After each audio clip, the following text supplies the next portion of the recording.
BJP Kalyan Singh के बहाने UP में पिछड़े वोट को एकजुट करने में लगी हुई है।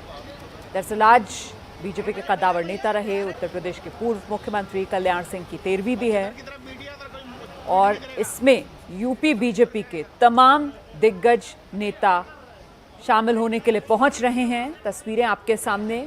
मुख्यमंत्री योगी आदित्यनाथ, उप मुख्यमंत्री केशव प्रसाद मौर्य के अलावा उत्तराखंड की राज्यपाल बेबी रानी मौर्य और राजस्थान के राज्यपाल कलराज मिश्र भी 13वीं के कार्यक्रम में पहुंचेंगे।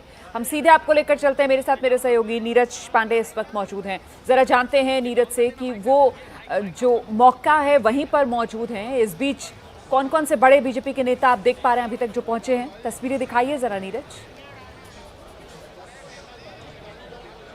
रोमाना, बिल्कुल मैं आपको तस्वीरें भी दिखाता हूं और अपने कैमरामैन से कहता हूं दिखाएं, लेकिन सबसे बड़ी जो चीज़ है कि जो आपने कहा, चूंकि चुनावी राज्य है उत्तर प्रदेश और इस लिहाज से कल्याण सिंह जी के जाना निश्चित रूप में भारतीय जनता पार्टी के लिए बहुत ही दुखद है। और अपने कैमरामैन से कहूंगा कि वो तस्वीरें दिखाएं कि दरअसल ये अतरौली है जो अलीगढ़ का, जहां पर आप देखिए भारतीय जनता पार्टी के तमाम दिग्गज नेता जो कभी प्रदेश अध्यक्ष रहे हैं और इस समय राज्यपाल हैं, राजस्थान के कलराज मिश्र दिखाई पड़ रहे हैं, बेबी रानी मौर्य उत्तराखंड की राज्यपाल हैं वो दिखाई पड़ रहे हैं, संघ के बहुत सारे नेता दिखाई पड़ रहे हैं, सुनील बंसल जो संगठन मंत्री हैं वो यहाँ मौजूद हैं। कुछ इधर की भी तस्वीरें दिखाता हूँ। सांसद हैं, कई सांसद यहाँ मौजूद हैं उत्तर प्रदेश के। और दरअसल ये एक देखा जाए तो उत्तर प्रदेश में भारतीय जनता पार्टी के जितने भी बड़े फेसेस हैं वो धीरे धीरे यहाँ पहुँच रहे हैं। थोड़ी देर में मुख्यमंत्री योगी आदित्यनाथ भी पहुँचेंगे। उनकी कुर्सी लग चुकी है, आप देख सकते हैं। ये भगवा कुर्सी जो है वो इंतज़ार कर रही है कि कब मुख्यमंत्री योगी आदित्यनाथ यहाँ पहुँचेंगे और इसमें बैठेंगे। उप मुख्यमंत्री केशव प्रसाद मौर्य पहुँचने वाले हैं। तो कहने का मतलब ये है कि कल्याण सिंह जी का ज़रूर ये आज त्रयोदशी संस्कार है, 13वीं जिसे कहते हैं, 13 दिन बाद होता है। इसमें भोज होता है, तमाम लोग इकट्ठा होते हैं। बहुत सारे लोग आसपास के जिलों से यहाँ पहुँच रहे हैं। लेकिन भारतीय जनता पार्टी ये दिखाना भी चाहती है कि भारतीय जनता पार्टी में एक यूनिटी है और अपने किसी बड़े नेता के न रहने पर उसे किस तरह से याद किया जाता है, उसके सुख और दुख दोनों कार्यक्रम में शामिल हो चुकी। कल्याण सिंह जी के बेटे हैं राजवीर, वो सांसद भी हैं और उनके जो पोते हैं संदीप सिंह वो राज्य सरकार में मंत्री भी हैं। तो इसलिए ये भी एक बहुत महत्वपूर्ण हो जाता है भारतीय जनता पार्टी के लिए कि वो एक परिवार की तरह दिखने का बहुत बहुत धन्यवाद आपका नीरज पांडे इस तमाम जानकारी के लिए। तो करीब 1 लाख लोगों के यहाँ पहुंचने की कल्याण सिंह की 13वीं में उम्मीद जताई जा रही है। और इस बीच उत्तर प्रदेश में आज 5,51,000 बेघरों को घर की सौगात मिली है। यूपी के मुख्यमंत्री योगी आदित्यनाथ ने कुछ लोगों को घर की चाबी सौंपी। मुख्यमंत्री आवास लाभार्थियों से वीडियो कॉन्फ्रेंसिंग के जरिए सीएम ने संवाद भी किया। पीएम आवास योजना और सीएम आवास योजना के तहत आज 5,51,000 बेघरों को घर दिया गया है।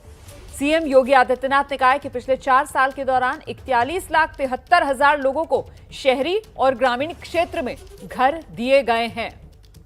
प्रधानमंत्री मोदी जी का सपना कि हर गरीब का घर हो अपना, यह साकार उत्तर प्रदेश के अंदर होता हुआ दिखाई दे रहा है। जब 4 वर्ष के दौरान ही मात्र प्रदेश के अंदर मात्र 4 वर्ष के अंदर 41,73,000 से अधिक लाभार्थियों को ग्रामीण और शहरी क्षेत्र में एक आवास उपलब्ध हुआ है।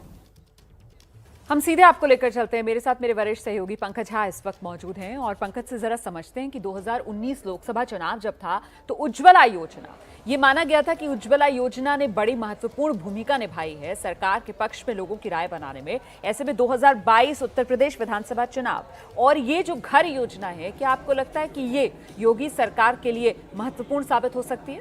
रोमाना, देखिए 2014 के बाद अगर देखें 2017 और 2019 के लोकसभा चुनाव में तो बीजेपी बड़ी मजबूती से अपनी 3 तरह की रणनीति पर काम करती है। अभी आपने नीरज को देखा जहां कल्याण सिंह की त्रयोदशी संस्कार की बात चल रही थी, पिछड़ों को गोलबंद करने का एक नया सामाजिक समीकरण बना करके। दूसरा हिंदुत्व की धार, और तीसरी जो सबसे बड़ी मजबूती से बीजेपी इसमें पहुंच रही है वो है जो तमाम वेलफेयर स्कीम्स हैं, जैसे कि उज्ज्वला योजना हो गया जिसका गैस सिलेंडर की बात कर रही थी, फिर किसान सम्मान निधि जिसमें किसानों को 2-2 हज़ार रुपये मिलते हैं हर 3 महीने पर, फिर अभी जैसा कुछ देर पहले हमने देखा था यूपी के सीएम योगी आदित्यनाथ को लाभार्थियों से बात करते हुए, तो सबसे इस बात का वो जिक्र कर रहे थे कि 2014 से पहले बिना भेदभाव के घर नहीं मिलता था, अब उन्हें बिना भेदभाव के घर मिल रहा है। मैंने देखा वो मुस्लिम महिलाओं से भी बात कर रहे थे योगी आदित्यनाथ। तो तमाम जो वेलफेयर स्कीम्स हैं, कई लोगों से पूछ रहे थे कि आपके घर में बिजली कनेक्शन है कि नहीं, राशन मिल रहा है कि नहीं, तो ये जो लाभार्थी हैं उन तक बीजेपी पहुंच के उनको अपना यानी अपना वोटर बनाने की जुगत में लगी हुई है और ये बड़ा कामयाब और हिट फार्मूला रहा था 2019 में। खासतौर से याद करिए रोमाना, जब बीएसपी, समाजवादी पार्टी और आरएलडी तीनों एकजुट हो गई थी, फिर भी बीजेपी ने कमाल कर दिया यूपी में लोकसभा के चुनाव में। विधानसभा में उसी को आजमाने की तैयारी है। बड़ी खूबसूरती से आपने पूरा समअप कर दिया है इस सियासत को कि साहब पिछड़ों का साथ, हिंदुत्व की धार और साथ ही साथ विकास योजनाएं उनको अमल में लाना और उनके लाभार्थियों का साथ मिलना, यही इस वक्त बीजेपी की रणनीति 2022 उत्तर प्रदेश विधानसभा चुनाव में दोबारा सत्ता में वापसी की नजर आ रही है।